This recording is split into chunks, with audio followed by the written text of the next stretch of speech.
네, 안녕하십니까. 눈사랑원입니다. 오늘은 비문증, 눈에 날파리가 날아다니는 증상에 대해서 설명드리겠습니다. 오늘도 화이팅! 화이팅! 하면서 설명을 잘 드리겠습니다. 비문증은 눈에 이렇게 날파리 같은 게 날아다니는 겁니다. 점, 선, 띠, 또 알맹이 그런 것이 눈동자로 움직일 때마다 왔다 갔다 하고, 그것이 적게는 하나에서 두 개, 많게는 물이 져서 또는 덩어리 져서 왔다 갔다 하게 되는 겁니다. 적게 한두 개 있을 때는 불편한 정도에서 끝나지만, 그것이 물이 져서 있거나 갑자기 비문증이 심해지거나 그러면 그것은 생리적인 비문증이 아니라 병리적인 비문증으로 봅니다. 병리적 비문증의 가장 큰 원인은 망막이 열공, 원공, 찢어지거나 구멍 나거나 박리 떨어져 나오거나 출혈, 망막 출혈이 바로 망막 옆에 유리체라는 쪽에 넘어와서 유리체의 비문증으로 보이게 됩니다. 비문증은 40대 이후에 이제 노화로 많이 오는데, 노화로 오는 병증이 우리가 노안이 있죠. 수정체가 노안이 오게 되면 잘 안 보이게 되고 침침하게 되고 피곤하게 되고 이렇게 노안이 오듯이, 또 이제 수정체에 이제 뿌옇게 보이는 증상, 단백질 변성, 우리가 백내장도 노화로 인해서 오고, 또 그 찌꺼기들이 황반으로 가는 혈액순환 장애를 가져오면서 드루젠이라는 노폐물들이 쌓여가는 거, 그리고 지도상 위축, 지도상으로 시신경이 위축돼 가는 것이 황반 변성이라는 병이 오게 됩니다. 또 비문증도 이제 유리체라는 젤리 같은 조직들이 액화 이제 물로 변해가는 과정 중에서 유리체와 망막이 이렇게 서로 붙어 있는데, 유리체가 떨어져 나오는 과정에서 망막을 자극해서 광시증, 번쩍하는 증상도 생기게 되고, 떨어진 이물질들이 유리체 내에 뿌옇게 이렇게 떠다니는 것들이 비문증으로 보이게 됩니다. 그러니까 비문증의 원인에 맞는 치료, 비문증의 원인에 맞는 치료를 하면 많이 좋아지는데, 비문증의 대표적인 원인은 이제 노화, 나이가 먹어가면서 이제 생리적으로 그리고 오는 거, 또 눈을 지나치게 쓰거나 과로하거나 밤일을 무리하게 하거나 스트레스를 많이 받거나 해서 다크서클, 눈밑이 시커멓게 되고, 눈 안에서는 유리체가 이 찌꺼기들이 부유물들이 떠다니는 증상이 생길 수 있습니다. 그 다음에 대표적인 게 포도막염. 포도막염을 앓게 되면 전반부, 중반부, 후반부 포도막염이 있는데, 후반부 망막 쪽에 포도막염이 생기게 되면 시력 저하, 망막 부종, 황반 부종 이런 게 생기게 되고, 중반부 포도막염이 생기게 되면 이제 모양체, 수정체 쪽에 이제 증상들이 나타나게 되는데, 그 가운데 비문증도 나타나게 됩니다. 그러니까 포도막염으로 인한 염증성 부유물들이 유리체 내에 뿌옇게 이렇게 떠다니게 되는 겁니다. 포도막염도 큰 원인이 되고, 우리가 이제 권투, 격투기 이런 거 할 때 꼭 뭐 하냐면 보호 헬멧을 씁니다. 우리가 이제 타격을 이렇게 받으면, 그냥 이렇게 받는데 눈동자를 이렇게 딱 맞았다 그러면 이 안에 각막 손상, 이 안에 있는 각막 손상뿐만 아니라 이 안에 있는 유리체까지 손상되고, 심하면 망막까지, 시신경까지 손상이 될 수가 있습니다. 그걸 보호하기 위해서 이렇게 헬멧을 씁니다. 이렇게 헬멧을 써서 타격을 받더라도 자극이 눈까지 오지 않게끔 보호를 헬멧을 써야 되는데, 그 헬멧을 쓰지 않고 타격을 입거나 그러면 그것이 또 큰 비문증, 또 유리체 출혈, 망막의 박리의 원인이 돼서 큰 비문증의 원인이 될 수가 있습니다. 당연히 뭐 오토바이 타고 하다가 넘어져서 눈을 다친다든가, 그때 외상으로 인한 경우도 굉장히 많습니다. 또 염증성으로 인한 경우도 많습니다. 노화로 인한 경우, 40대 이후에 노화로 인한 경우도 많습니다. 그 다음에 이제 고도근시가 있는 분들은, 우리가 정상적인 눈의 크기가 이만하다면 고도근시인 분들은 눈동자 이렇게 큽니다. 이제 사과가 이제 정상적인 사람들의 이제 눈동자라면, 고도근시인 분들은 배 같은 크기입니다. 배같이. 그러면 이 망막이 굉장히 얇아집니다. 얇아지고 약해지기 때문에 자극이 굉장히 약해집니다. 그 찢어지거나 떨어져 나오거나 구멍 나거나 이런 자극이 약하기 때문에 그런 것들이 망막 손상, 황반 변성, 백내장, 녹내장, 또 비문증 이런 것들이 훨씬 더 잘 생기게 됩니다. 고도근 시도 큰 원인이 됩니다. 그에 맞는 치료를 이렇게 하게 되면 많이 좋아지는데 가장 이제 그 위험스러운 경우, 비문증의 가장 위험스러운 경우, 다른 거야 뭐 포도막염으로 인하건 노화로 인하건 뭐 고도근시로 인하건 외상으로 인하건 그런 것들은 그래도 치료가 이렇게 훨씬 잘 이렇게 되는데 가장 이제 그 급한 거 그런 것은 망막이 박리되면서 오는 비문증 그런 경우는 확 심해집니다. 갑자기 확 심해지면서 뭐가 떠다니는 것 같고 증상이 심할 때는 망막이 찢어져 나와서 그 유리체 떠다닐 때 그런 경우는 수술을 해야 됩니다. 근데 망막 박리로 인한 비문증은 세 가지 증상이 있습니다. 첫째가 비문증, 두 번째가 광시증, 세 번째가 급격한 시력 저하및 시야장애, 시커멓게 보여. 필름이 떨어져 나오니까 시커멓게 보입니다. 이제 안 보인다는 얘기죠. 시커멓게 보입니다. 그런 증상이 있을 때는 카메라의 필름에 해당되는 망막이 떨어지게 되면 시커멓게 그 떨어진 부위가 전체가 떨어졌으면 다 시커멓게 보이고 일부분이 떨어졌으면 일부분 떨어진 부위만 시커멓게 보입니다. 그래서 비문증, 광시증, 시력 장애가 갑자기 같이 왔다 그러면 망막 박리를 의심해 볼 수가 있습니다. 그런 경우 수술을 해서 벽지를 붙이듯이 이 실리콘을 넣거나 이렇게 해서 이 망막을 붙이는 작업을 해야 됩니다. 망막 원공이거나 열공이 있거나 그런 경우는 약간 찢어진 경우는 상처가 아물듯이 또는 조금 구멍이 난 경우는 상처가 아물듯이 수술을 꼭 필요하지 않을 수도 있는데 그것이 큰 경우 그런 것도 레이저로 구멍을 이렇게 치료하거나 또 뚫어진 구멍만큼 이렇게 구멍을 땜질하듯이 이렇게 구멍을 치료하고 한방 치료를 받으면 훨씬 좋아집니다. 그러니까 찢어지거나 구멍 나고 그런 것을 일단 땜빵 이렇게 때운 다음에 치료를 받으면 많이 좋아집니다. 오늘은 한약 치료와 함께 침치료를 받으면 많이 좋아지는데 한약을 어떻게 복용하는 것이 가장 효과적인 복용법인가에 대해서 설명을 드리고자 합니다. 한약은 자연의 약초입니다. 우리가 어떤 성분을 추출해서 유기화학적으로 그 성분을 이렇게 뽑아내서 약을 쓰는 게 아니라 자연에 있는 약초, 자연에 있는 광물질, 그것을 볶거나 자연의 수치라는 과정, 수치라는 식초에 담그거나 소변에 담그거나 어떤 이런 독성을 없애는 과정을 통해서 우리가 약을 쓰게 됩니다.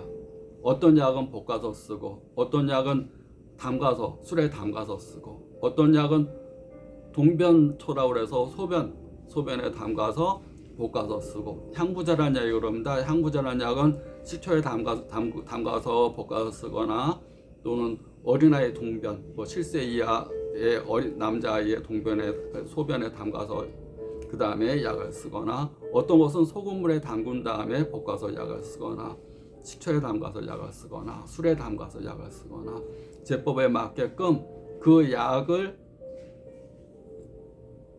이렇게 약재로 만드는 과정을 통해서 그 약을 우리가 한약재를 쓰게 됩니다. 근데 그것은 화학 성분을 추출하는 게 아니고 그 약재가 어떤 장부로 그 약의 효과를 더 좋게 하고 싶다. 만약에 혈액순환이 잘 되고 싶다 하면은 술에 담근 다음에 그 약재를 볶거나 건조해서 약을 쓰게 되고 신장이나 방광 이 아래쪽으로 가고 싶다 그런 경우는 약간의 소금에 담갔다가 깨끗이 씻어내고 볶아서 약을 쓰게 되고 그래서 한약재 가운데 약간 짠맛이 나는 경우가 있습니다. 그런 경우는 그 약재를 신장, 콩팥에 보내기 위해서 약간의 소금에 담근 다음에 또 깨끗이 씻고 볶아서 약을 쓰게 되는 경우 식초에 담가서 약을 쓰는 경우도 있습니다. 그런 경우는 간에 우리가 식초의 효과는 영견상결이라고 해서 딱딱한 걸 부드럽게 하고 우리가 뭉친 걸 풀어주는 효과가 있습니다. 우리 기계 체조하는 선수들 딱딱한 근육을 풀어야 되는 다리를 찢거나 근육을 찢거나 이렇게 근육을 부드럽게 하기 위해서 식초를 많이 복용합니다. 우리 초란요법이라고 들어봤을 겁니다. 계란에 식초를 담가서, 그러니까 식초에 계란을 담그는 거죠. 삶은 계란을 담가서 계란에 식초 기운이 배면은, 그냥 식초 먹기 힘들잖아요. 삶은 계란을 식초에 담가놨다가 그걸 먹게 되면 근육을 딱딱하게 뭉치는 경우, 기계체조, 어떤 근육이 잘 뭉치는 사람, 그런 경우에 많이 도움이 될 수 있습니다. 식초의 효과는 항상 이렇게 뭉친 걸 풀어주고 이 진액을 생기게 하고 그런 효과가, 싱거 먹으면 침이 돌듯이 인체에도 바짝 마르고 건조하고 그런 경우, 또 딱딱하게 잘 뭉치고 그런 경우에 그런 것이 많이 도움이 됩니다. 식초란요법, 그런 것들이 있습니다. 우리 한약은 일반적으로 하루 2번 또는 3번을 이렇게 복용하게 되는데, 하루 3번을 옛날서부터 복용해 왔습니다. 그런데 요즘에는 이제 현대인들은 먹는 게 많아서 또 다른 약을 같이 복용하는 경우 하루 2번을 이렇게 복용하게 됩니다. 그런데 복용법은 식전에 복용하거나 식사 후에 바로 복용하거나 또는 공복에 복용하거나, 이 3가지 방법이 있습니다. 식전에 또는 식후 30분에, 또 빈속에. 일반적으로 식후 30분에 먹는 방법은 양약에서 그렇게 먹습니다. 왜 양약에서 그렇게 먹냐면, 우리가 식후에 음식이 유장내에 있는 상태에서 약을 먹게 되면 그 약이 독한 약일 경우, 화학약품일 경우처럼 좀 독한 약일 경우에는 유장의 음식물과 약물이 섞이면 훨씬 속에서 이렇게 자극적이지 않게 받아들이게 됩니다. 근데 공복에 빈속에 한약을, 양약을 만약에 독한 약을 먹게 되면 속에 유장이 비어있는 상태니까 만약에 독한 약 같은 경우는 훨씬 더 심하게 그 독하다고 느끼게 됩니다. 그런데 일반적으로 한약은 빈속에 먹습니다. 한약은 그렇게 독한 약이 아닙니다. 우리가 먹는 마늘, 파, 생강, 대추, 콩나물, 된장, 자연의 약재 다 한약입니다. 우리가 한약을 뭐 화학 성분을 추출해서 약을 쓰는 게 아니고 그 자체, 인삼, 홍삼 다 법제라는 뭐 술에 찌고 담그고 뭐 삶고 이 과정을 하긴 하지만 어떤 성분, 뭐 사포린만 뽑아서 이게 인삼이에요 이렇게 하지는 않습니다. 인삼 전체를 구중구포 9번 찌고 삶고 찌고 삶고 하는 것이 홍삼이고, 생지황하는 약을 9번 찌고 말렸다가 찌고 말렸다가 구중구포 그 하는 것이 숙지황이라고 그렇게 합니다.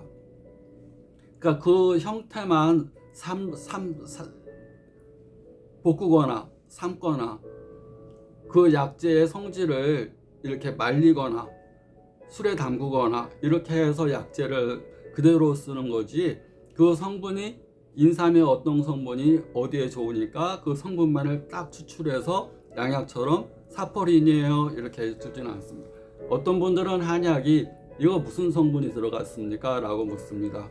그것은 한약을 모르기 때문에 이렇게 얘기를 합니다. 한약에는 수많은 성분들이, 몸에 좋은 성분들이 있지만 그 하나를 뽑아내서 약을 쓰는 게 아니라 인삼이면 인삼이 갖고 있는 전체적인 효능, 기운을 보호하고 위장도 튼튼하게 하면서 면역을 키워주고 몸이 찬 걸 따뜻하게 해주고, 원기가 없을 때 에너지, 우리가 에너지를 기라는 것을 보강하기 위해서 면역을 키우기 위해서 인삼을 먹습니다. 그런데 인삼은 더운 성질이기 때문에 몸에 열이 많은 사람들, 또 인삼에 예민한 분들은 삶아서, 뭐든지 삶으면 그 약성이 순해집니다. 그래서 9번 쪘다가 말렸다가 쪘다가 말렸다가 그런 과정을 홍삼이라는 걸 하거나, 더 이렇게 하게 되면 흑삼이라는 상태로 더 찌고 말리고 과정을 거치면 흑삼이라는 상태 됩니다.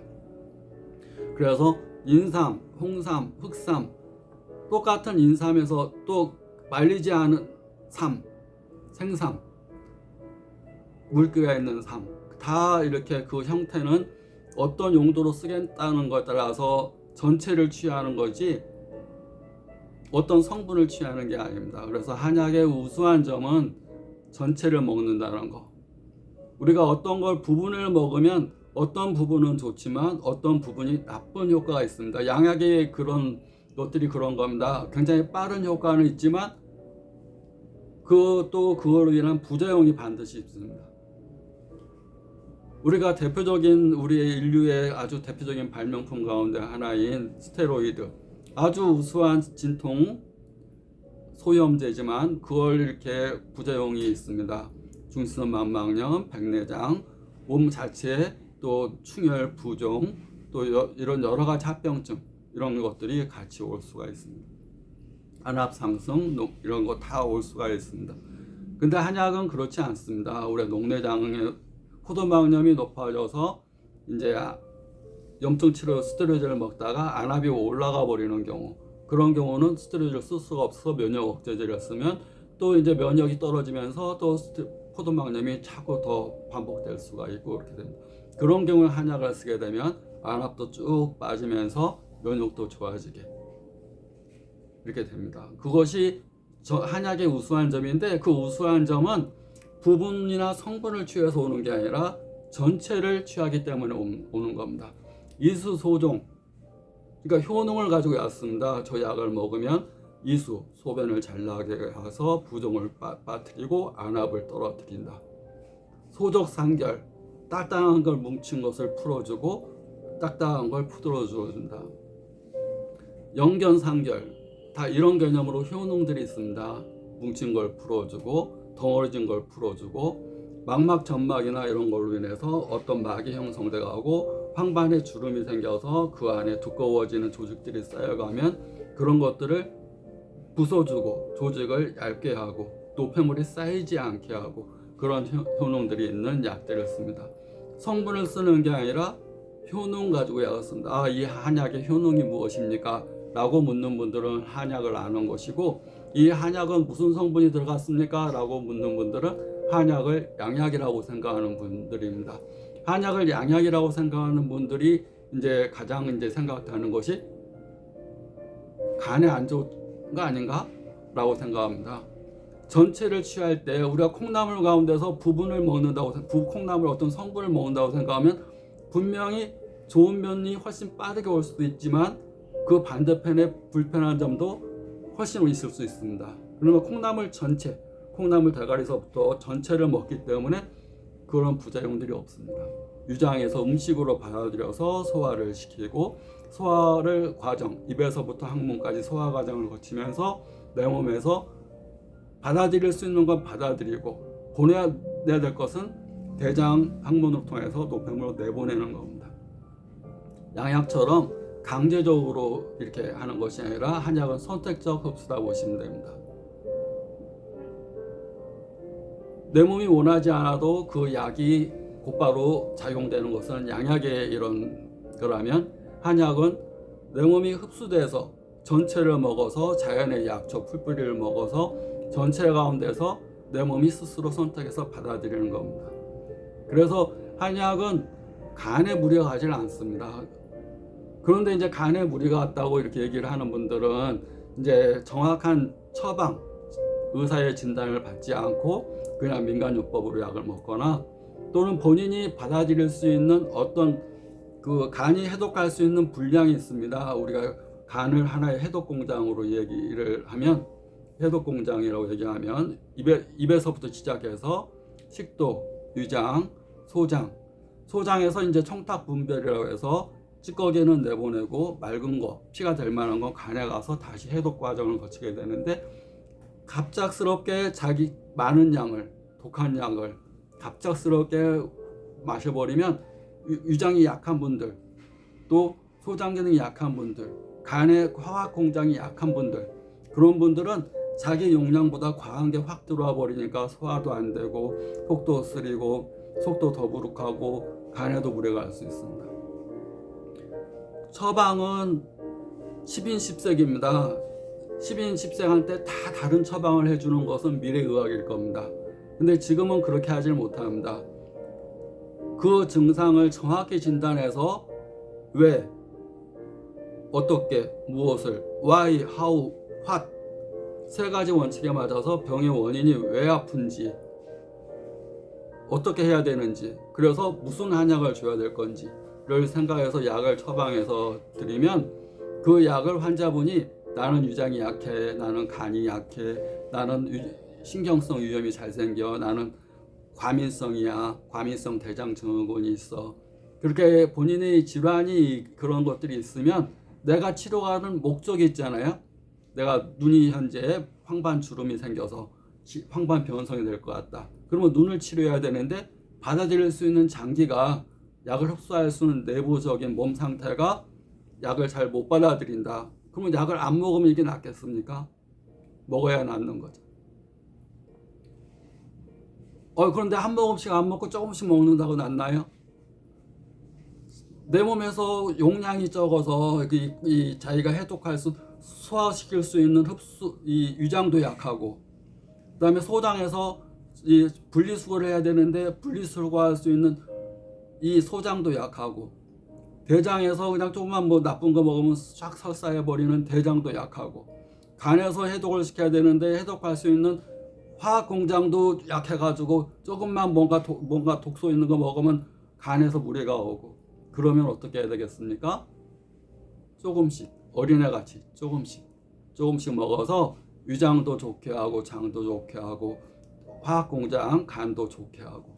왜냐하면 처방된 약이 그런 걸 좋게 하는 거니까, 좋게 하면서 내가 황반주름이나 망막 점막 또 황반 변성, 내가 불편한 증상이 있는 것을 치료를 하는 것이 중요한 겁니다. 조금씩, 자주, 입을 적시듯이. 그 다음에 약이 진하면 물을 좀 타서 자기 몸에 맞게끔, 약에 내 몸을 맞추는 게 아니라 내 몸에 내 장부 기능에 약을 맞춰서, 약은 절대 화학약품이 아닙니다. 한약이 저거 먹으면 뭐 간이 안 좋아요, 아닙니다. 자연의 음식은 조금씩 먹으면 됩니다. 자연의 독초를 쓰는 게 아닙니다. 자연의 약초를 쓰는 거고, 그 다음에 자연의 독이 있는 어떤 버섯을 쓰는 게 아니죠. 영지버섯, 우리 몸에 좋은 버섯, 모기버섯, 이런 것들을 쓰는 겁니다. 편안한 마음으로 잘 드시면 훨씬 효과를 볼 수 있다고 생각합니다. 내 몸에 맞춰서 조금씩, 자주. 그래도 약이 진하면 물을 타서 조금씩 해서 건강한 몸과 건강한 눈을 가질 수 있도록 그렇게 하면 됩니다. 오늘도 씩씩하게 열심히 잘 치료받기 바랍니다. 파이팅! 파이팅!